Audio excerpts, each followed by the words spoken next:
I almost left $12,000 on the table, not because the company didn't have it, but because I almost forgot what my worth was.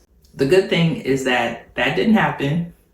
I had an opportunity to still secure the bag, and I want to tell you a little bit about that today.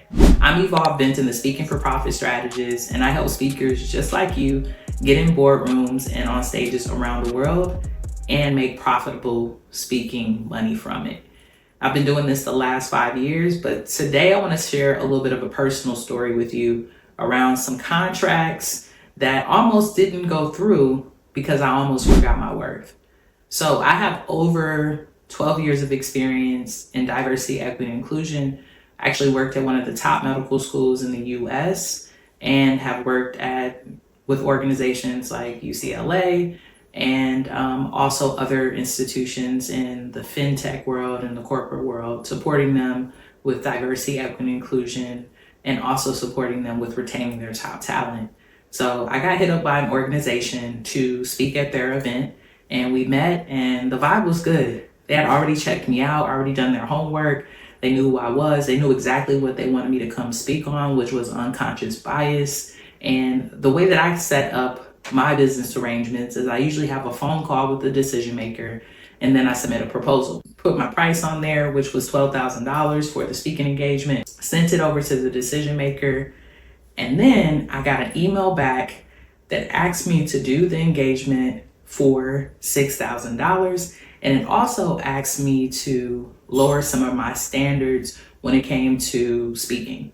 So one of the things that I always set up when I'm working with an organization, no matter if they're nonprofit, higher education, or even corporate, is that I usually want a deposit up front when it comes to speaking. I want them to be able to pay me at least 50% of that opportunity, because what we know is that sometimes events are canceled or things happen, and we don't want to miss out on securing the bag, especially if an organization wants you to hold a particular date. So that was one of the things that they wanted me to take off. They didn't want to pay the 50% deposit. The other thing is that I wanted to protect my IP. So one of the things that I do is that if an organization wants me to come and speak and they want to record me or they want to utilize my IP for future use, I say no. Utilize this one time while we're in this space, and moving forward, you cannot use it. They did not want to do that. They wanted to have access to the IP moving forward. And IP is intellectual property for folks who may not know it. I was taken back by this, right? Like, this is screaming red flags. Like, do I really want to work with this organization? Number one, y'all don't want to pay me my money. Number two, you don't want to give me my deposit. And then number three, you're trying to take my IP. So in the past, I would have taken this as a red flag, and I also probably would have shrunk, and I probably wouldn't have taken up for myself. I really am being honest with you. Probably 5, even 6 years ago, I would have been like, okay, well, maybe I can get 25% of my deposit, or maybe they just don't see the value and I'll do it for $6,000 this one time. But what really has shifted for me is that I've started to see myself not only as a speaker and a consultant, but as a CEO. And I hope that that's something that you can see yourself as well.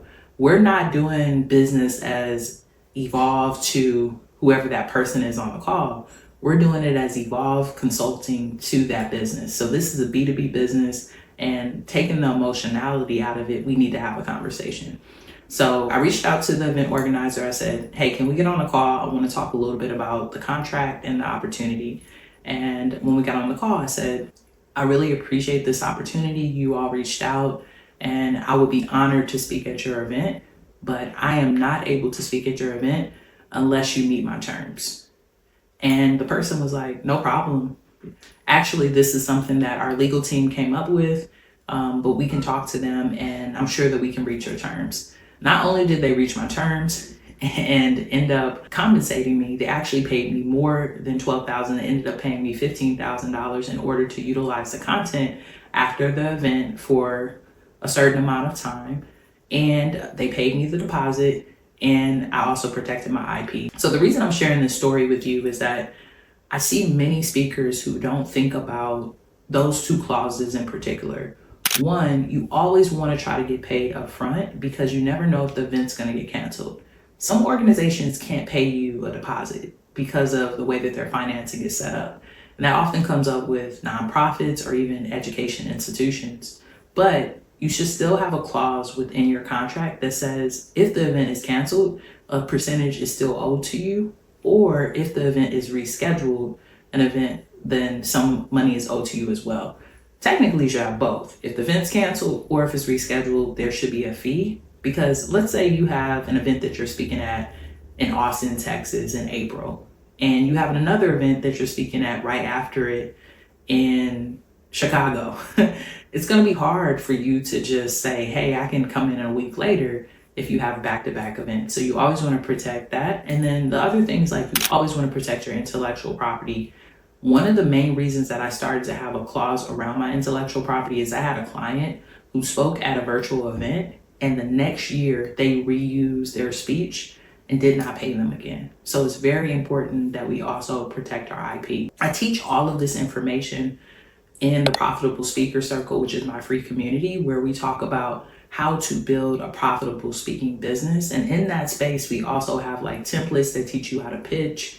We have a whole course called the Signature Talk Pro that teaches you how to create your first signature talk. And it's a great community space. If this video has helped you, I would love for you to join and become a member so that we can continue to have these conversations, not just about you becoming an amazing speaker on the stage, but about you protecting your business and becoming an amazing CEO.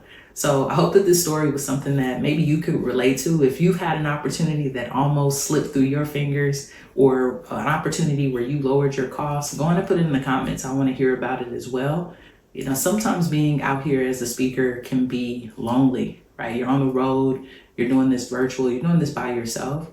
So I also hope that the community space is a space where you can build some commonality and build some community with some amazing folks that are like you. If this video was helpful and is something that you're going to utilize in the near future, go on and like and subscribe. And don't forget to share it with another speaker or consultant who might need to hear this and think about this when they're putting together their contracts. Thank you so much for watching, and see you in the next video.